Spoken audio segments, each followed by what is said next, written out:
Idaho's News Channel 7. This is Viewpoint. Hey, good morning. Welcome to Viewpoint. I'm Joe Paris. From north to south, east to west, the state of Idaho continues to see major growth. It's an interesting dynamic our cities are working through, welcoming growth while also maintaining their cultural identity of the community. And as we head into the fall here on Viewpoint, we're taking a survey of our cities from the perspective of their leaders. And today, to start our series, we welcome Nampa Mayor Debbie Kling. Mayor Kling, thank you so much for making the drive out here to Boise. We were just joking. The traffic, it's some mornings very difficult. Yes, it is. It's unfortunate, but yeah. Let's get to know you a little bit. I know that you grew up in the state of Kansas. How did you end up in Nampa, Idaho? You know what I always say, if you marry someone from Idaho, you're going to live in Idaho. And so my husband was born in Nampa. His dad was born in Nampa. His grandmother was born in Nampa in the late 1890s. And so there is a long history of Nampa in my family, which is the Kling family, I mean, my husband's family. But we met a number of years ago, and I always knew I'd be moving to Idaho. And you know what? My whole family's in Kansas. I love Kansas. But I love living in Idaho. I love living in Nampa. It is just great. So it's been wonderful for our family. We've been here now for 32 years. Oh, wow. Yeah. Okay, so over the last 32 years, what about Nampa made you want to lead it, to be the mayor of Nampa? Actually, I never planned on being the mayor. Oh, that really? was not on my radar, and I really don't care for politics per se. I love to serve. And so as I was president of the Chamber of Commerce, and I just looked at the relationship between the chamber and looked at the community, and I kept thinking, you know, we can, actually I felt like we could do better, right? Because the only way that we can succeed in any organization is with excellent collaboration and partnerships. And so as the chamber president, I felt like, you know what, we need to have a great relationship with the city, with the school district. There needs to be strong collaborations from all the entities that are serving the community, and we're all there to serve. And so that really is what led me to the position I'm in today. And we know that, you know, the economy is king, and the city of Nampa has been awarded some major recognitions in recent years. Nampa was named the best run city by Wallet Hub for 6 years in a row. They were ranked #1 boomtown in America according to Smart Assets. And I know you know this, Nampa had the second highest growth rate in the number of businesses, almost 30% from 2015 to 2020. Why do you think the economic sector has been so successful in Nampa? Well, you know what, I like to say Nampa is the best of what America was, right? And so trying to create an environment for success, and this is where those collaborations come in, a strong chamber of commerce helping support. You know, during the pandemic, when that was such a difficult time, we collaborated, we worked together with the chamber to support those businesses, which obviously that was after 2020, but it takes a whole community to succeed, right? It just doesn't happen. And so I think it's creating that culture and climate and understanding 4 out of 5 of our businesses are small businesses. And when we say small, it's not the SBA small of 300 employees, it's small business that maybe has 10 to 20 employees. But every business is important, and we need to support our businesses and figure out what we can do as a community to help their success. And you mentioned the small businesses, and that's something that I notice when I go through Nampa is, you know, some people will complain about this, but there's not a lot of big box stores. There's a lot of local mom and pop stores. And frankly, every time I go to Nampa and I go through downtown or I go through the area, there's stores that I'd never seen before or shops that I'd never seen before. When you explore Nampa, I mean, what does it mean to you when you're walking through downtown or you're walking through the economic corridor and you see the diversity of what I appreciate you said, what America used to be, small businesses? Yes, it's just so important, and I love it. And we've got even more room to grow, especially in supporting our small businesses. We've had a lot of growth in the industrial sector, which is an interesting thing too, and some people don't really, you know, they question that. We have like recently over 5 million square feet of industrial space. But one thing I would say about that, because some of those are smaller businesses going into that industrial space with a very attractive storefront. So industry today is very different than of yesterday, right? We've had new design standards on our industrial buildings. We have some great businesses coming in to fill that space. So it isn't industry like just big warehousing. It's industry that has a storefront with it, and then possibly the warehousing that is associated with it. So, you know what, it takes all of it together. And there's a really great diversity in Nampa too in terms of the type of businesses. I mean, you could take the smallest of small businesses, or you can go all the way up to the amalgamated sugar production. Yes. I mean, how do you, I guess, balance having, I mean, one of the biggest employers, one of the biggest, I guess, stakes in Nampa, and balancing, how do we do economics with small and big? Right. A lot of times the larger business, and let's use Amalgamated as an example, there are a number of small businesses that feed into Amalgamated. You've got the machining, there's just a lot that happens that they support small business, and so there's this synergy that happens between large business and smaller business. A good example of that is the new Micron development that's going to be happening. There's a lot of business that's going to be coming in, and we'll see at Nampa in our industrial areas, new businesses coming in because they're going to be supporting the Micron business, right? So every large business usually has smaller businesses that are feeding up into it. So it is an interesting synergy and a really important one. I guess what you highlight is kind of like an ecosystem. Like you imagine, in grade school, the ocean ecosystem, everything feeds into each other. It does. That's exactly right. In terms of areas of growth, what opportunities do you see in the job sector, in the economy? We touched on kind of the range, but where do you see opportunities for growth? Wow, I think in the job sector, you know what? I think we're going to have more high-tech jobs. We've got a lot of, we really have every level of job. Everything from the entry-level job to the high-wage earner job, because of the new companies that we have coming in that have every level that's needed. The key is we need workers. That's one of the greatest challenges we're facing today, are finding the workers. One thing I love about Idaho, I feel like we still have a good work ethic, but we need to really work on that, right? That people that are really wanting to work hard, that are wanting to build a career. So our unemployment rate is extremely low. And so this is a great time, right, to look for a job and a well-paying job, which is exciting. But yeah. I know that I have in my notes that your office reported creating about 5,000 new jobs in recent years. 5,000 new jobs. How? I mean, is it just opportunity in Nampa? People just love living there? It's business growth.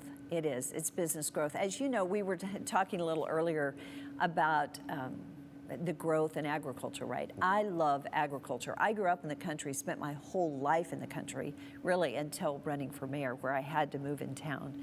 And so agriculture is really important, but the growth, Idaho has been found out, right, by the world. Oh, yeah. And we have so many people moving in. And so with that, there are a lot of job opportunities. I mean, it goes back to that little ecosystem of you almost have to have the people to fill the jobs, right? But you also have a lot of people coming in. We do have a lot of retirees coming in.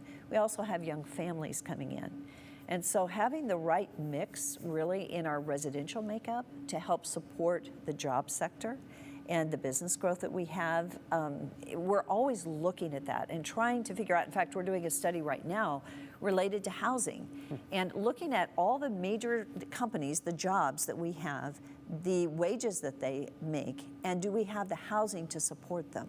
Because which leads us to another issue, which is housing, that we may talk about later, but it all flows together. And actually, when you talk about housing and you take a look back, the last 20 years of Nampa, I think the explosion of growth in the area may have been something that previous leaders might have not been prepared for, and it's no fault of their own. All of a sudden you have all these people living here. Yeah. When you are in charge now and you look into the future, I guess how far out are you looking in terms of infrastructure and creating things like housing? Well, infrastructure, I tell you what, we need to be looking 20 and 30 years out in infrastructure. Our wastewater treatment plant, we spent 15 years from the beginning of looking at what needed to be built, how to build it, going through all the EPA, Idaho DEQ, all the regulatory side, the whole process. And that process was begun, my goodness, I'm going to say 12 or 13 years ago. It'll be done in another year to two, but then we'll be ready for the next phase. Now that phase has been built to last, hopefully, for 20 years, but it takes so long. The same way with our road infrastructure. So Highway 16, which is right there in Nampa on our east side, wonderful addition. But at the time it was being developed, there was not a southbound consideration for it to go. And I am so thankful that ITD listened and they actually did design for a southbound, but the southbound may be 20 years out, depending on funding. Fortunately, we got funding for Highway 16 and it moved up a number of years and it's under construction and will be done quickly. and we need it, right? But when you bring in new infrastructure like that, it also expedites the growth around it. So what you see is tremendous growth around that Highway 16 corridor. And then 2026, as it's getting built out, right, from Garden City all the way out, it's just interesting to see. But infrastructure, you have to plan 20 years out because it takes that long in the planning process. The NEPA studies, all the studies that go into it, it takes a long time, and then the funding is the greatest challenge. Yes, and funding is something that maybe we can talk about when we come back. We do have to take a real quick break, but a great opportunity and a great segue there from the mayor. We're going to talk about transportation. That is something that the mayor is very familiar with. Viewpoint returns right after this break with Nampa Mayor Debbie Kling. At California Closets, we believe every space deserves a custom solution. We had the most wonderful experience. Our designer listened to our vision and respected our budget. That's what we call practical magic. Request a free design consultation. It's not just designed to look good. It's built to command attention. It's not just a comfortable interior. It's a quiet refuge. They're not just headlights. They light the way forward. The new fully electric Audi Q8 e-tron models.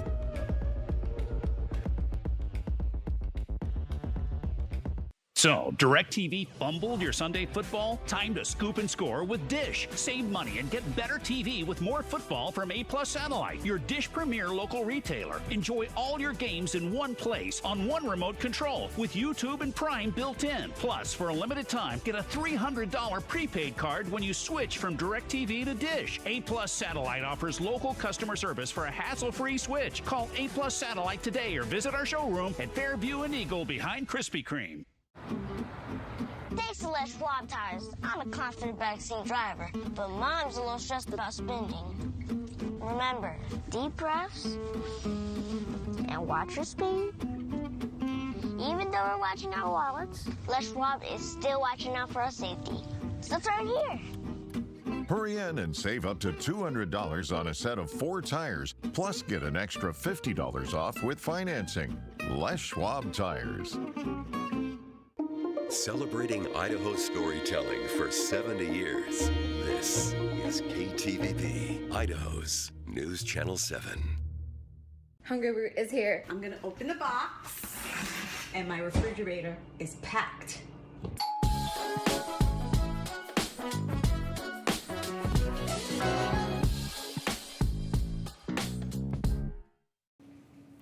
Well, welcome back to Viewpoint. This morning we are chatting with Nampa Mayor Debbie Kling. Mayor Kling, thank you for joining us this morning. Outside of being the mayor, you serve as the president and CEO of the Nampa Chamber of Commerce previously, and now you also serve as both the executive board and board of directors for Compass, as well as being the chair of Valley Regional Transit, VRT. Seems like you have a passion there. Well, I do. And you know what? I have to, it's a call out to all the mayors because at different seasons we all serve in those capacities. And it's great because we learn a lot when we serve. And I think we're better board members when we are serving at that capacity, and we better serve our cities when we really understand the work. With Valley Regional Transit Compass, they are the experts when it comes to transportation, and I appreciate their work. And they do great jobs. You and I were just talking during the commercial break. You know, they have everything broken down by the minute, the commute times over the years. Something we'll have to revisit on Channel 7 coming up here in the near future. But as we get back to some more of the business, what do you think the biggest challenges are facing the city of Nampa right now? Congestion. I think the rapid growth, congestion, and housing. And so that's what our citizens are saying, which the rapid growth is just challenging. It is not easy to fix this, because you do have businesses coming in. And you know, when I became mayor, I thought probably the easiest way to actually reduce property taxes was to grow business, right? But then our tax, it's shifted. There was a shift, and now commercial pays less in taxes, the residential pays more, and you need housing for the jobs. And so it is just a very complex situation. It's not an easy fix. Right, so anyway, the growth is the greatest challenge. And then, so the city of Nampa has the largest public works department in the state of Idaho because we do everything as a city. And so funding the transportation needs, we're usually about 14 million behind in what we need to fund road infrastructure. Right, so you have expansion, but you also have renewal and replacement. You've got to be replacing those aging roads. We have an amazing streets department that has figured out how to enhance chip seal, do more with less. We're constantly asking people to do more with less, and I appreciate the work of our people because it's hard work. But there's a lot of work to be done. And something I know will be following for the years to come. Going back to 2022, there was something you said in your 2022 State of the City that really caught my attention. You said, moving from transactional interactions to relational. Life is about relationships, not just about transactions. What did you mean by that? Well, you know what? It's a little bit like serving as mayor, right? And the whole political world, people see us as almost robots, not as really caring about them. You know what? We're here to serve. For us to have a vibrant city, it's about relationships across all sectors. And you know what? So I'm just thinking about with the nonprofit sectors, with the school district, with the Chamber of Commerce, all of us working together. And you know what? If you don't have relationship, it's really difficult to sit down at the table and have a discussion like this and really come to a good outcome. We have to respect one another. We have to build relationship. And that's where it's at. So as a community, we've got a process going on right now. It's a Healthy Nampa initiative, and our motto is to be a safe and healthy community where people prosper. But how do you do that? You know what? The city can't make that happen. We, together in the community with a lot of amazingly smart people representing nonprofits and agencies and just various organizations coming together to figure it out together. And something I appreciate you said, sorry to interrupt you there, I was just so excited to say that I appreciate you saying that politicians are people and they're not robots. And there's a program that I saw your office is rolling out, Mondays with the Mayor. Yes. Tell me about this. You know, it's trying to just connect with people. We need to listen. And that, when I ran for mayor, that was a high priority for me, was listening. I can't always do what people want me to do, right? Some decisions, especially on planning and zoning issues, you have citizens that maybe aren't happy with the decision, but actually the council has the vote, right? It isn't me, right? The role of city council is budget and is planning and zoning, ordinance issues. And so we make the best decisions that we can, but my hope is that all citizens feel heard, right? We need to listen. And one thing I love about local government is we're closest to the people. I see people when I'm at the car wash, when I'm at the grocery store, and when I'm just doing life, right? You get to talk to your constituents, the people that matter, and this is their community, right? Do you find that people, when they maybe see you out at the supermarket or something, do they come up to you and give you feedback? Oh, yes, all the time. All the time. In fact, it's kind of a joke how long I'm going to be gone, right? Or like Sunday, Monday, I guess it was, when I went to the car wash and I didn't put any makeup on. It's like, man, I hope I don't see a bunch of people, but I always do. So yeah, it's just life. And you got it's good. to appreciate that because the people care. You know what they do, and I hope I'm always approachable. That's, to me, we're public servants, right? We're here to serve the public. We're not here for any other reason, and so I hope that they know that. Looking into the fall, the end of the year, what excites you the most coming up, I guess, here in the city of Nampa through the rest of the year? You know, there's just a lot of work to be done. We have been working on identifying, really, I want to say clarifying goals within the city, and then identifying the data and the metrics, because you really, in order to achieve something, you have to be able to measure it. And as we all know, data is interesting because you can't, data for the sake of data can be a waste of time. You have to have it as usable data. So we're building an external facing portal for the city of Nampa that reflects what the citizen survey says, what our goals are, and where we are in the midst of it. I'm looking forward to getting that done and getting it out there. State of the City is coming up on October 24th, and I'll be bringing updates there. And so, you know, just serving as a whole, it's all good. What about Nampa, Idaho these days, excites you the most to wake up in the morning? You know, I think I said it earlier, but I love the fact that Nampa is a community where neighbor helps neighbor. We still have that. Like I said, I feel like we are the best of what America used to be. I love it when we see people caring for one another. And that's who we are as a community. And so there's a lot of collaboration to be done. This Healthy Nampa initiative, I'm really excited about it because I see the enthusiasm, the passion, and the commitment of people coming together to talk about housing, to talk about transportation, to talk about food insecurity, mental health issues, and families, how to serve families. Families are at the core of every community. Our kids are our future. How do we best support them in the culture that we live in today? I appreciate where your head's at there, because yeah, I agree. It's such a unique dynamic in Nampa because you have the retirees and the young families. But Nampa Mayor Debbie Kling joining us here this morning on Viewpoint. Mayor, thank you so much. And for more of our conversation, if you miss anything about the city of Nampa, of course, we got all at ktvb.com. Again, thank you, Mayor. We'll talk to you soon. Thank you. Carl's Jr.'s new Big Char Chili Burger is big on charbroiled flavor, big on smoky sweet heat with a whole charred Anaheim chili, and big on savings with the Big Char Chili Combo for just $7.99. Add the space you always wanted with a new Champion sunroom. Right now, get up to $10,000 off a brand new sunroom. Create more space where friends and family can gather all year long. Enjoy the view during any season from the comfort of an all-season Champion sunroom. Or enclose an existing porch or deck for an easy way to upgrade your home. For a limited time, get up to $10,000 off a new Champion sunroom or enclosure. Custom built to fit your lifestyle. Call or schedule your free estimate online 24/7 at championsunrooms.com.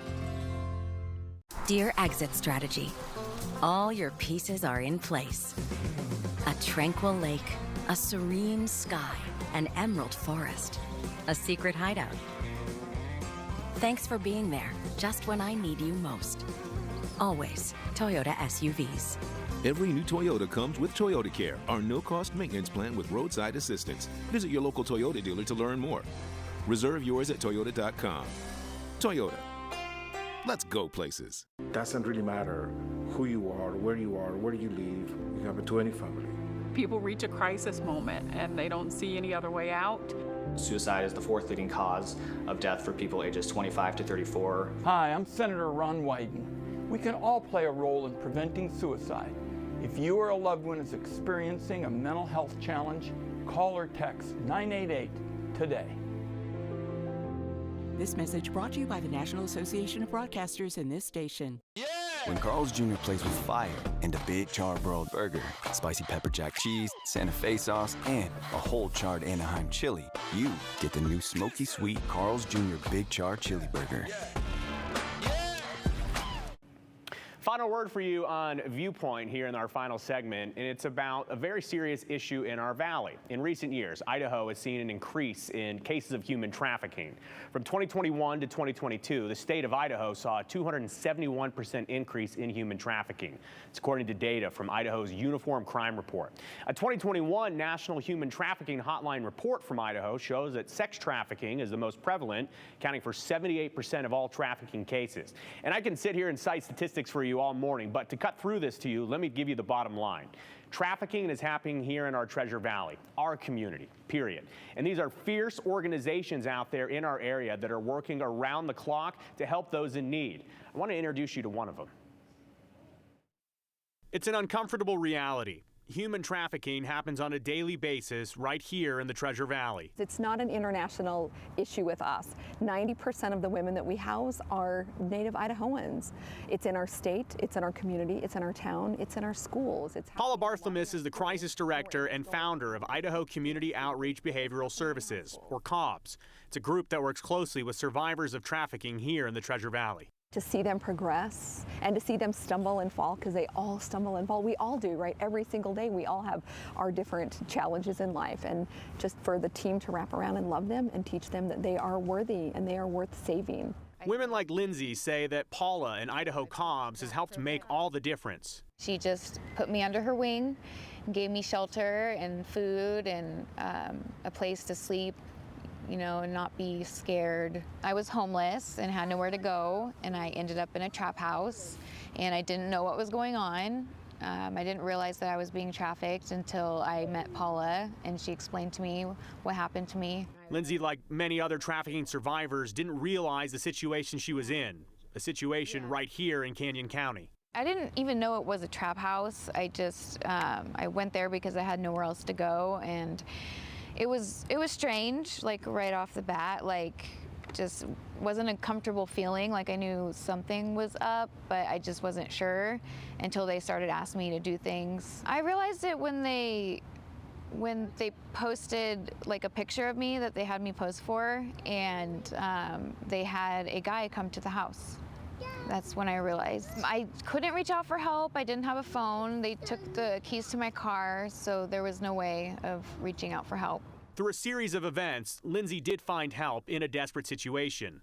Detective Chad Benson saved me, and then he contacted Paula, who is the head of Cobb's, and she gave me shelter and food. It happened in Caldwell, so yeah, right here. Amanda was also trafficked in Canyon County. She remembers the feelings. There's just no truthfulness, no pureness, no love. Like, she was talking about the feelings at the trap houses, and I'll never forget that feeling. Just the feeling of death, you know. I thought I was doing drugs, and, you know, I isolated for so long, and now I have this life, and I'm popular, right, for once. I wasn't a very sexual person, right? So I would be talked into things, or I would pass out.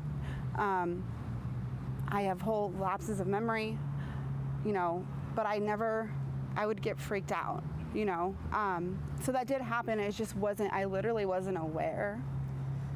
It's weird how they can, you know, deceive you when you have those drugs. Stories like Amanda's and Lindsay's are all too familiar for Paula. She has worked for almost a decade in the field. And over the past 2.5 years, she has created a new program and a safe house to help survivors. Sometimes they just need love, a love that isn't sexual, a love that isn't beating, physical aggression, a love that's just unconditional. And when we talk about safe housing, it is off the grid. Law enforcement doesn't know where it's at. Probation and parole is not allowed to come over. Nobody comes over. And so for the first time in many, many of these women's lives, they are safe. No male's gonna knock on the door to rape them, have unwanted sex with them, beat them, none of that stuff. And so Idaho is really getting that. Now we're 2.5 years in, we know it works. I slept on a bloody mattress with rats and no running water, so to go from that to a house where it was safe and I didn't have to sleep with one eye open was amazing. And I see people that were in my daily life out there, and they're like, yeah, you were trafficked. And to be validated for the first time in my life is pretty amazing. Do you feel like that validation helps your healing? Yeah. Yeah, and I feel like I can start having confidence in myself and what God is telling me to do. Hearing other people's stories kind of makes things click and helps you heal through memories. I have a sense of sisterhood and community that I've never had. Incredible women, and I want to thank Lindsay, Amanda, and Paula for sharing their stories. You can find out more about the organization Idaho Cobb's in the story at ktvb.com. That's all we got for Viewpoint on this edition on your Sunday morning. Have a great rest of your weekend. We'll see you a week from now.